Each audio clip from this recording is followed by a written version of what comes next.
찬송 부르겠습니다. 찬송가 371장입니다.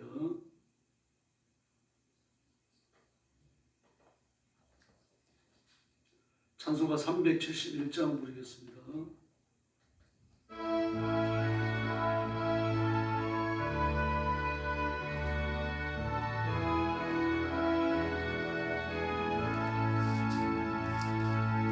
구주여 보이보로 큰 물결이 일어나 온 하늘이 어둠에 쌓여 피할 곳을 모르니 우리가 죽게 된 곳을 안 돌아보니까 깊은 바다에 빠지게 될 때 저것이라 합니까? 큰 바람과 물결 잠잠해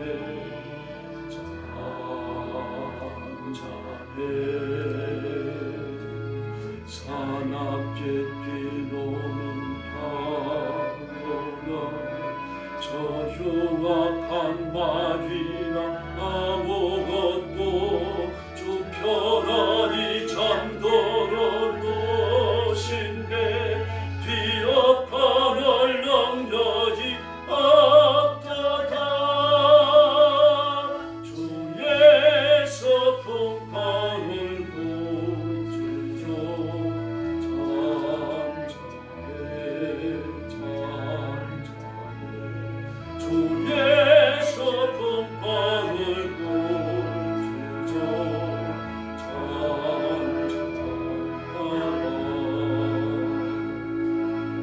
구주여 떨리는 내 맘 저 풍랑과 같아서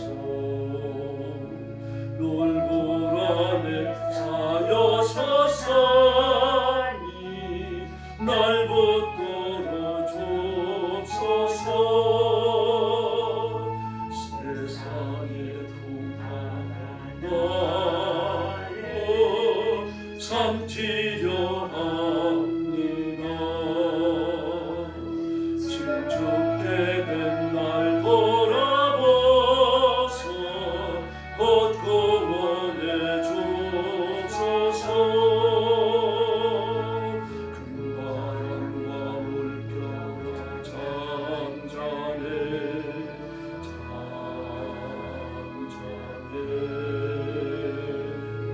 사납게 뛰노는 파도나 저 흉악한 막이나 아무것도 저 편안히 잠들어 놓으신데 뒤엎어 널 능력이 없도다.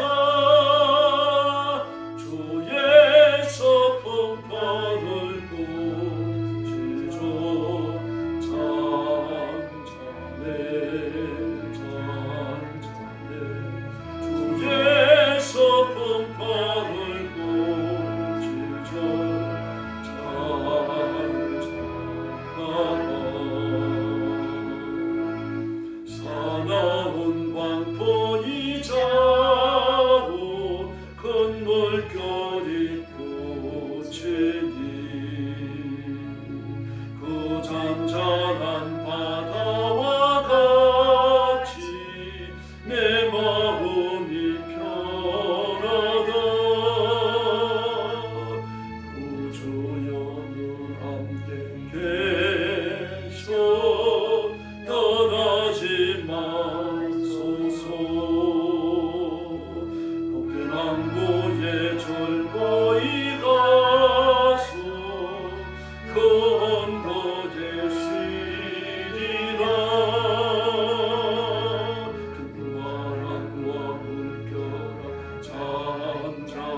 저 흉악한 마귀나 아무것도 저 편안히 잠들은 것인데 비약한 능력이 없도다.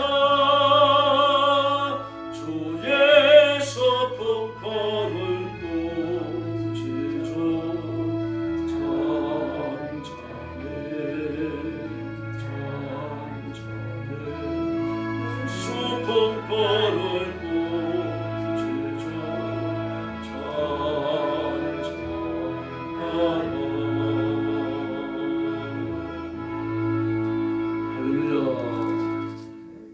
신앙 고백하겠습니다. 나는 전능하신 아버지 하나님 천지의 창조주를 믿습니다. 나는 그의 유일하신 아들 우리 주 예수 그리스도를 믿습니다. 그는 성령으로 잉태되어 동정녀 마리아에게서 나시고 본디오 빌라도에게 고난을 받아 십자가에 못 박혀 죽으시고 장사된 지 사흘 만에 죽은 자 가운데서 다시 살아나셨으며 하늘에 오르시어 전능하신 아버지 하나님 우편에 앉아 계시다가 거기로부터 살아있는 자와 죽은 자를 심판하러 오십니다. 나는 성령을 믿으며 거룩한 공교회와 성도의 교제와 죄를 용서받는 것과 몸의 부활과 영생을 믿습니다. 아멘. 사랑하는 아버지 감사합니다. 이른 아침에 저희들을 주 앞으로 불러주시고 엎드려 경배와 찬양을 바치며 하나님 앞에 영광 돌리는 거룩한 직무에 충성하도록 복 주시니 감사합니다. 오늘 아침도 우리가 하나님 앞에 온 마음과 정성을 다하여 엎드려 싸우니 사랑하는 성도들을 주님의 가슴에 품으시고 하늘 문을 여시고 복을 내려 주시옵소서. 주의 이름 붙들고 십자가 의지하여 승리하게 하시고 하나님 앞에 기쁨을 드리는 존귀한 일꾼들 되게 하여 주시옵소서. 오늘도 전쟁터와 재난의 현장과 억압과 핍박과 학대 속에 복음 전하는 선교사님들과 주의 종들과 사랑하는 성도들을 기억하시고 선교의 현장마다 복을 주시며 기적을 베푸시며 하나님의 권능을 허락해 주시옵소서. 오늘 아침도 저희들이 말씀을 나누며 하나님의 음성에 귀를 기울입니다. 주의 성령께서 능력으로 임하여 저희들을 다스리시고 뜨겁게 역사해 주시옵소서. 예수님의 이름으로 간절히 기도 올리옵나이다. 아멘. 하나님 말씀 봉독하겠습니다. 출애굽기 10장입니다.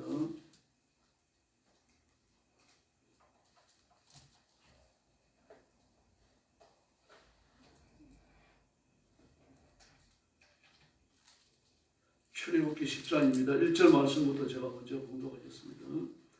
여호와께서 모세에게 이르시되 바로에게로 들어가라. 내가 그의 마음과 그의 신하들의 마음을 완강하게 함은 나의 표징을 그들 중에 보이기 위함이며 내가 애굽에서 행한 일들 곧 내가 그들 가운데서 행한 표징을 내 아들과 내 자손의 귀에 전하기 위함이라. 너희는 내가 여호와인 줄을 알리라. 모세와 아론이 바로에게 들어가서 그에게 이르되 히브리 사람이 하나님 여호와께서 말씀하시기를 내가 어느 때까지 네 앞에 경배하지 아니하겠느냐. 내 백성을 보내라. 그들이 나를 섬길 것이라. 내가 만일 내 백성 보내기를 거절하면 내일 내가 메뚜기를 내 경내에 들어가게 하리니 메뚜기가 지면을 덮어서 사람이 땅을 볼 수 없을 것이라.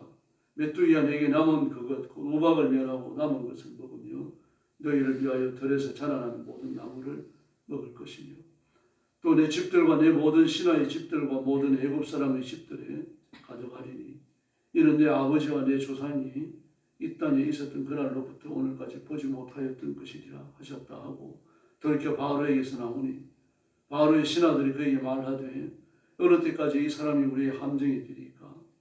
그 사람들을 보내어 그들의 하나님 여호와를 섬기게 하소서. 왕은 아직도 애굽이 망한 줄을 알지 못하시나이까 하고 모세와 아론을 바로에게로 다시 데려오니 바로가 그들에게 이르되 가서 너희의 하나님 여호와를 섬기라.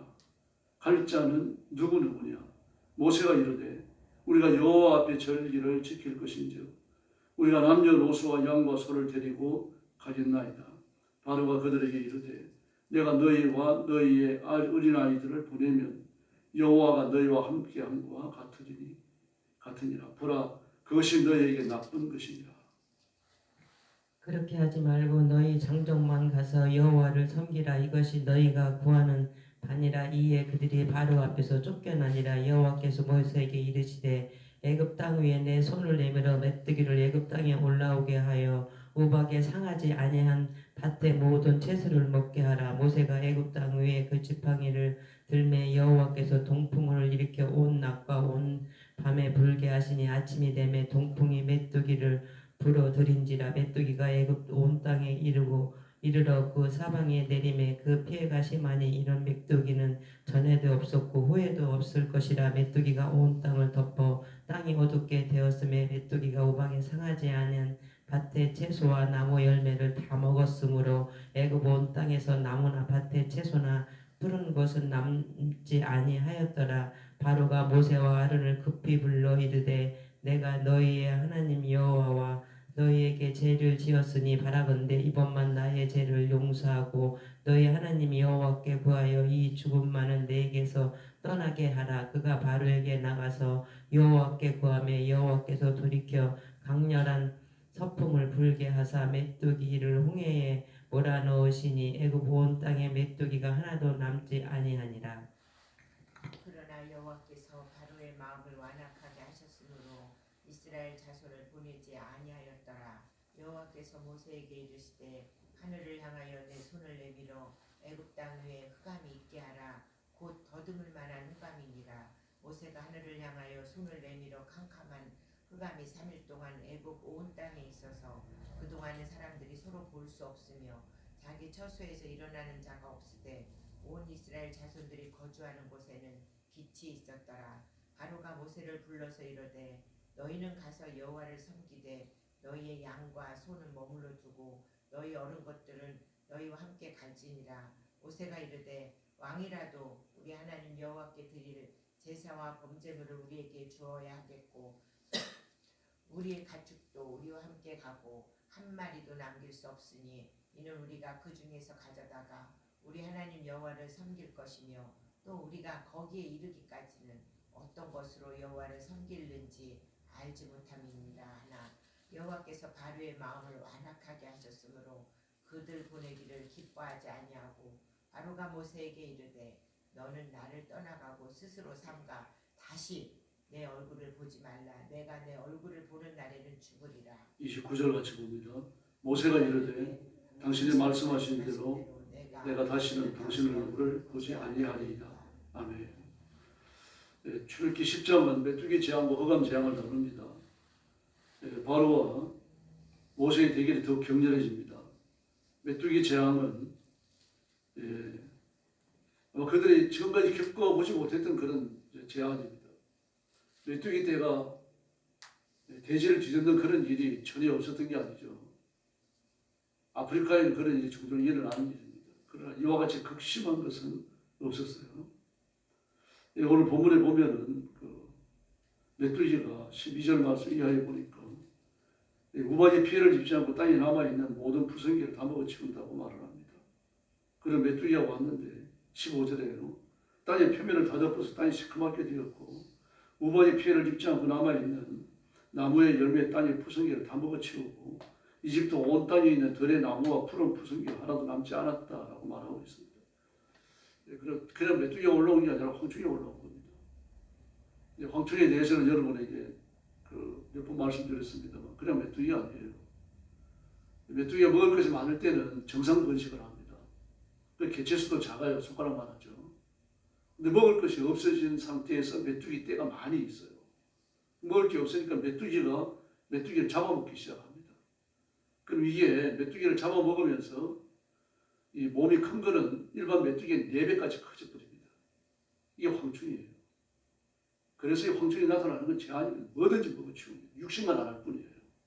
눈에 보이는 푸른 건요, 나무와 관련된 것, 푸성기, 채소와 관련된 것, 식물과 관련된 건요, 관엽수, 수모지까지 탁치는 대로 먹어치웁니다. 나무 껍질까지 먹어치워가지고 나무가 말갛게 타 죽어요. 그 제한이 임한 겁니다, 지금. 기가 막히죠.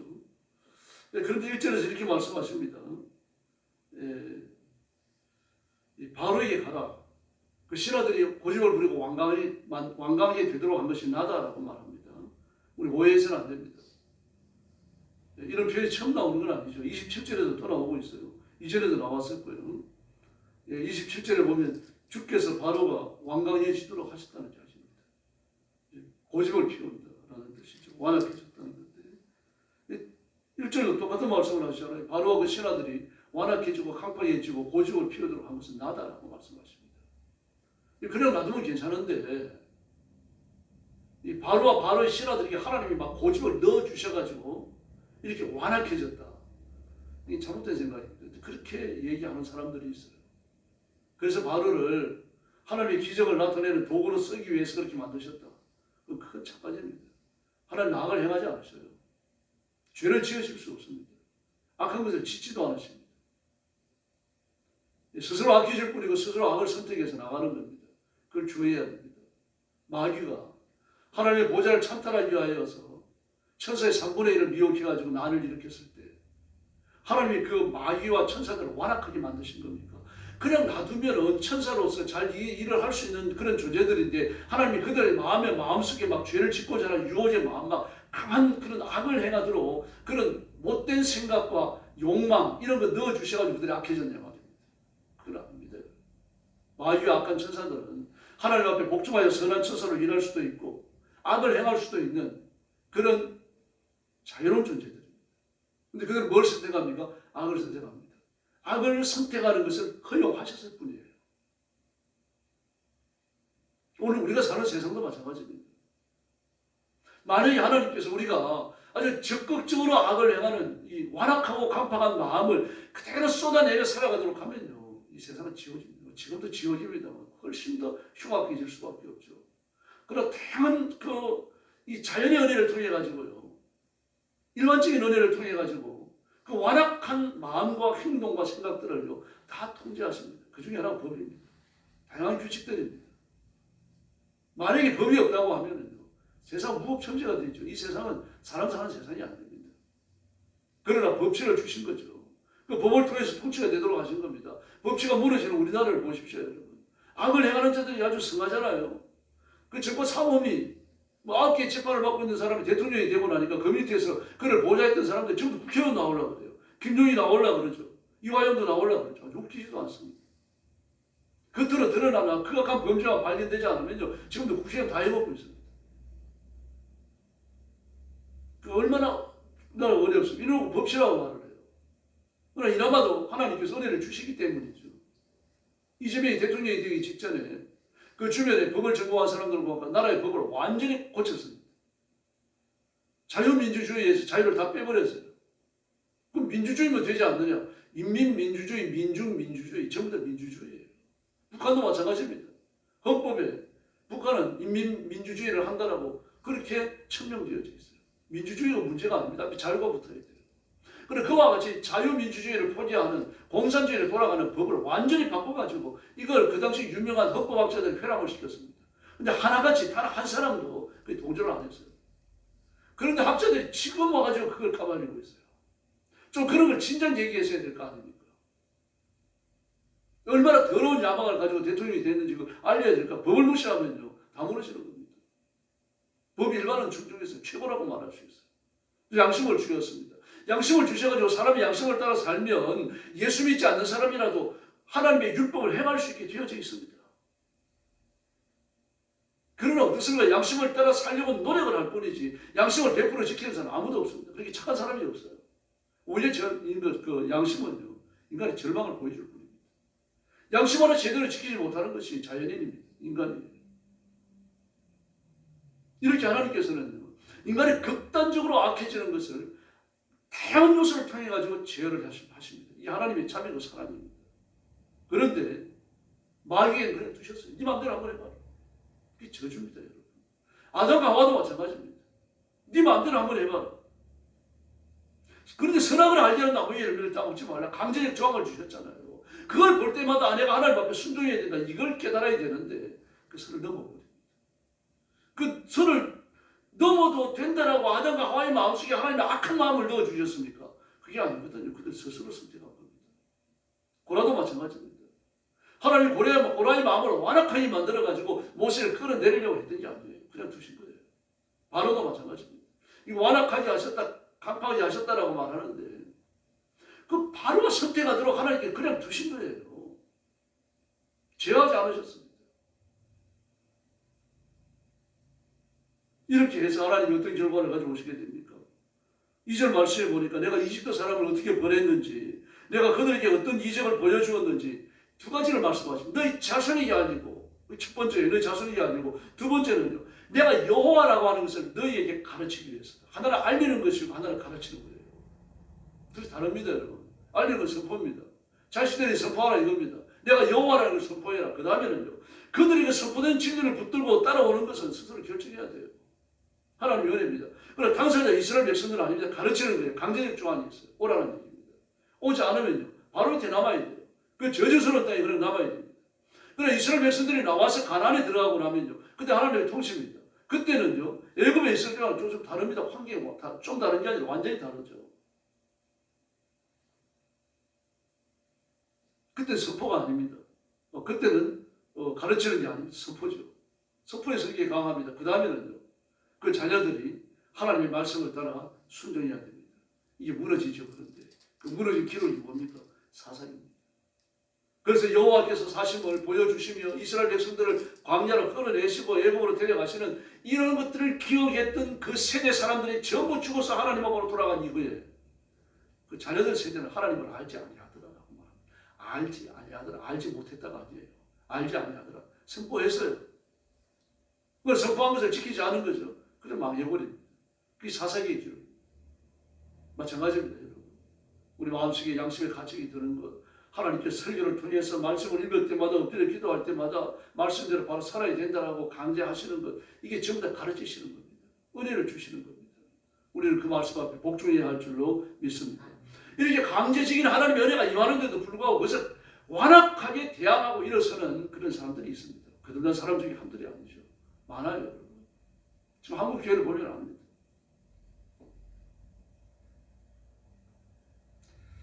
그래서 하나님께서 이 말씀을 하시고 모세와 아론을 바로에 보내십니다. 그 말씀이 이제 3절 이하에 쭉 나오죠. 6절까지입니다. 네가 내 백성을 보내지 않냐면 메뚜기가 올라와가지고 광충입니다. 이 메뚜기가 올라와서 이 온 애굽 땅을 뒤덮도록 만들고 새카맣게 하겠다고 말하죠. 새카맣게 하겠다. 아주 뒤덮도록 만들겠다. 그리고 나서 우박에게 피해 입지 않은 모든 식물들은 전부 다 먹어치우도록 만들겠다. 고통의 때가 이제 코앞에 이르는. 그리고 지금 어떠냐면 돼요. 지금 순종하면 되는 겁니다. 간발의 차이죠. 순종과 재앙 심판은요, 종이 한 장 차이입니다. 이렇게. 이제 그렇게 하고 나니까 저주가 임한 거죠. 그래서 바로의 신하들이 바로한테 얘기합니다. 7절에 보니까 이 사람들을 내보냅시다. 하나님 앞에 예배하러 가게 하십시다. 언제까지 우리가 재앙을 겪어야 됩니까? 바로의 마음을 돌이키려고 지금 그 신하들이 이야기합니다. 이 하나님의 은혜가 지금 임하고 있는 거죠. 조금 임하고 있습니다. 그럼 바로의 마음에는 아직 임하지 않았어요. 그래서 바로 모세와 아론을 부릅니다. 너희 하나님을 예배해라. 근데 갈 사람이 누구냐? 우리가 모두 주의 절기를 지켜야 되는데 우리 백성이 다 가야 됩니다. 남녀노소 할 것 없이 다 가야 됩니다. 그랬더니 막 화를 냅니다. 그게 말이 되느냐? 너희 어른들만 가라. 그걸 쫓아내버렸어요. 그래서 진짜 모세가 지팡이를 이집트 땅 위로 내미니까 메뚜기 재앙이 이제 시작이 되었습니다. 온 종일. 그래서 밤새도록 하나님의 동풍을 불게 하십니다. 13절에 나오죠.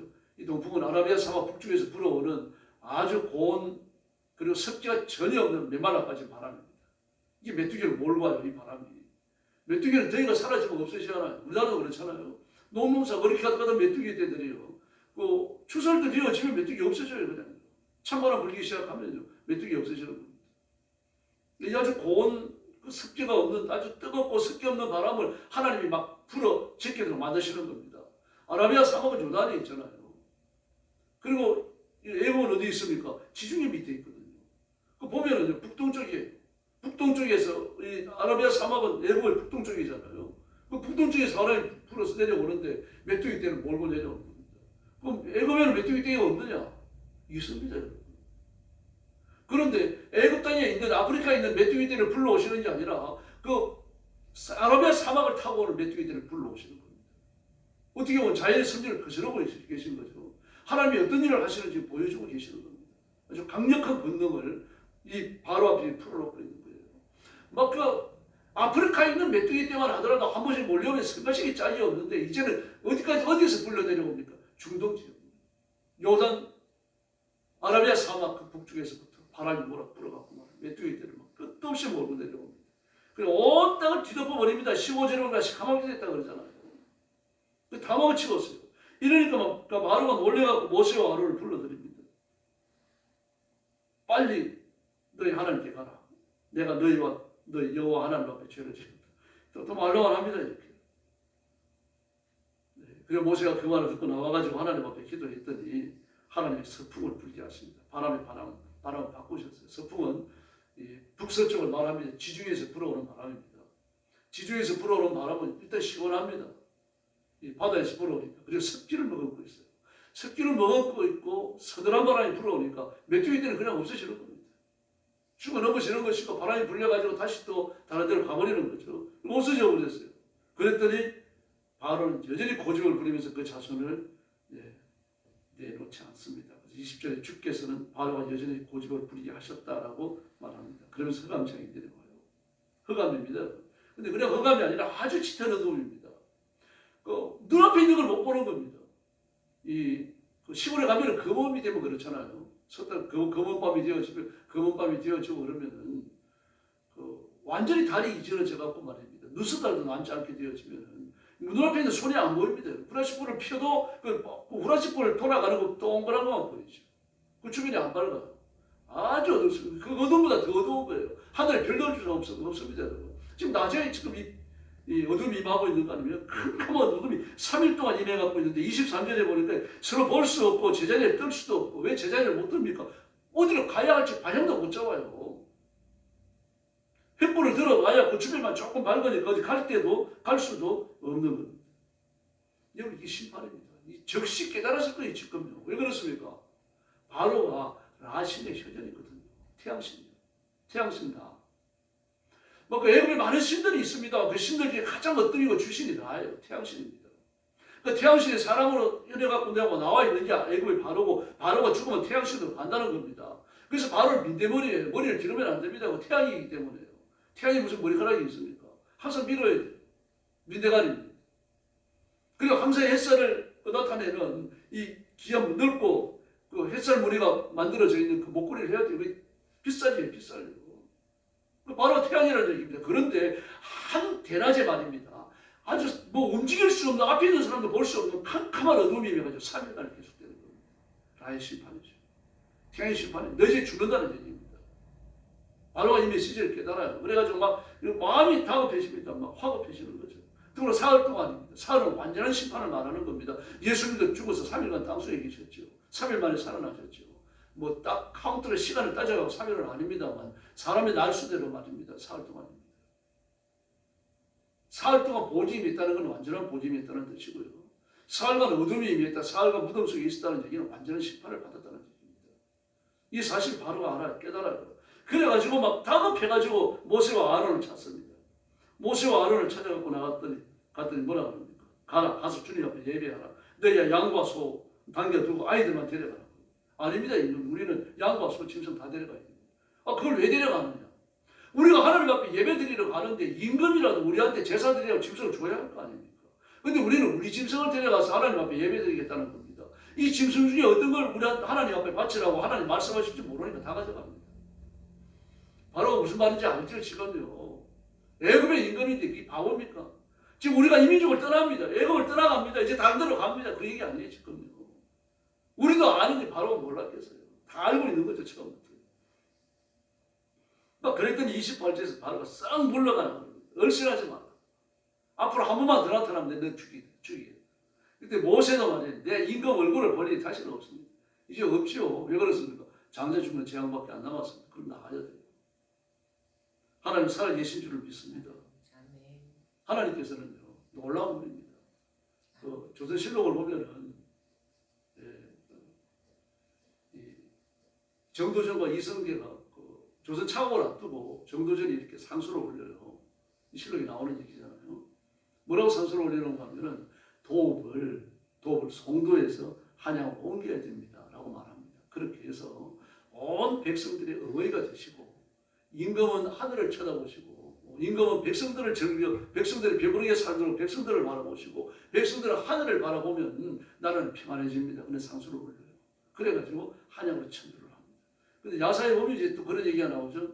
정도전과 이성계가 그 북악산 그 삼각산에 올라가가지고 한양을 내려다봅니다. 내려다보니까 막 뒤로는 이렇게 산이 이렇게 보호하고 있죠. 앞으로는 강이 흐르고 있죠. 막 임산배소라고 이런 풍수지리적으로 완벽합니다. 더구나 이 한양이 넓잖아요. 서울 도심이 평지고 그러니까 말입니다.